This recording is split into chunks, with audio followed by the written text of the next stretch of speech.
Hi, this is Dr. Susan Berger, and this is video 2 of 5 in my series, Love Your Body, It Believes Every Word You Say. So how did you do with your homework this last week? We talked about being more conscious of self-talk and being more aware of what it is you're saying to yourself.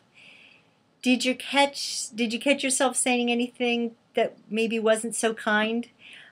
What I'd like you to do is even write some of this down, but remember it because we will revisit this in video 5. Last week we also went over what an amazing vehicle our bodies are, and we can't trade them in like our cars, so we've got to take care of the one we have. We talked about how the mind and the body are an integrated whole, and the body thinks and feels. For a long time I've wondered why it's so hard for us to take care of ourselves, and why is it so hard for us to allow ourselves to love ourselves and our bodies.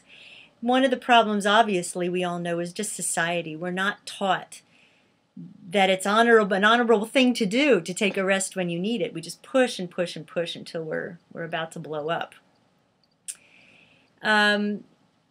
The other thing is that a lot of things seem to get in our way. We stop ourselves with questions like, well, I'll exercise when I have time, or I'll be happy when I lose 10 pounds, or we start to tell ourselves, I'm not worth it, it's too hard.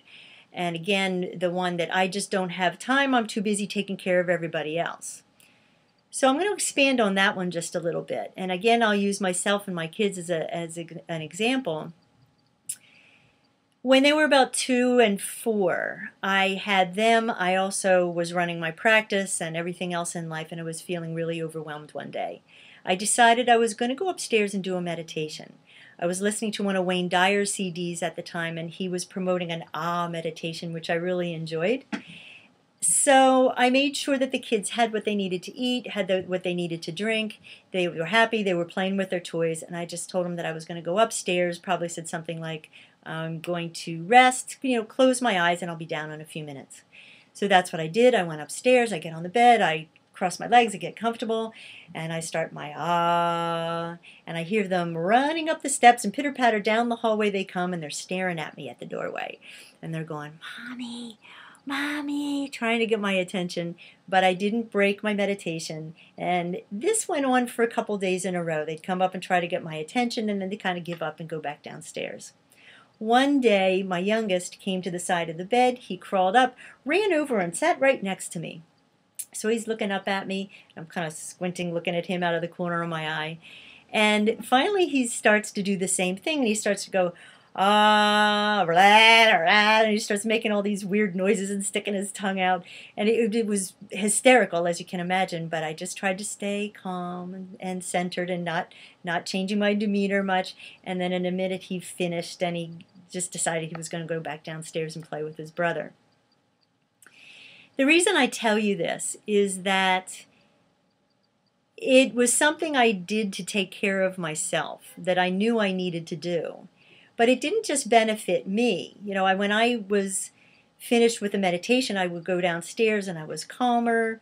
I would be more present with them. I'd be more patient with them. All the other things I had to do around the house or whatever, the errands, whatever it was, would go more easily because I was calmer and more methodical and not in such a spin. I also think they found out after a while that, yeah, Mommy's a little happier when she comes down after she does that. So it did benefit them to allow me the time to do it. The other thing is that I knew I was modeling good behavior for them.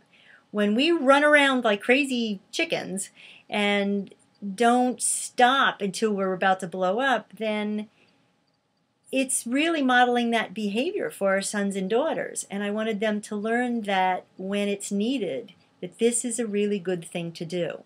So if you have trouble doing it for yourself, then think about it in that you're taking care of yourself to help them.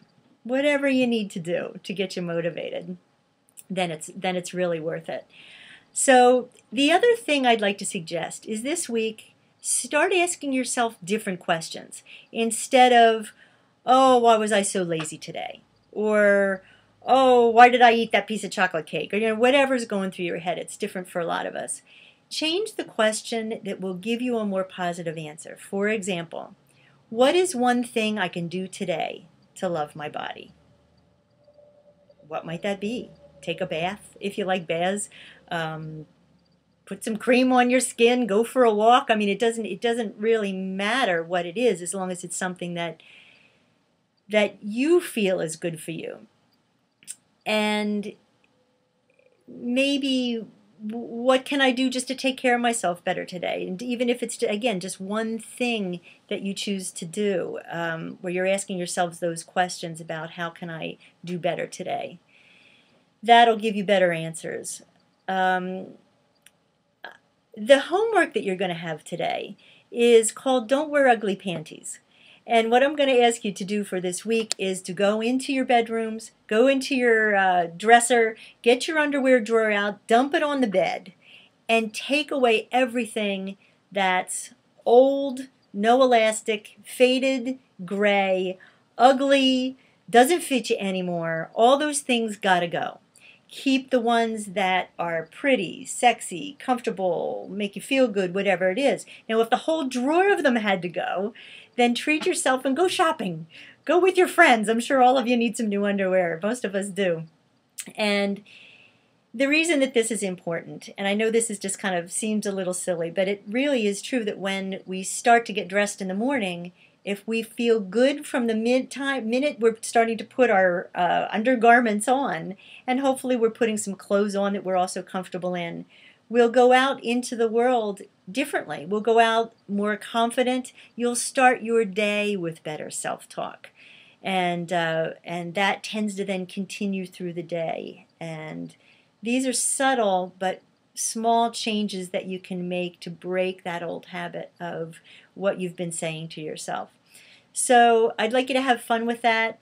And when you come back next week for the third video, make sure you have your cute little panties on. And guys, this really applies to you as well, and you know that. So thanks for being with me, and we'll see you on video 3.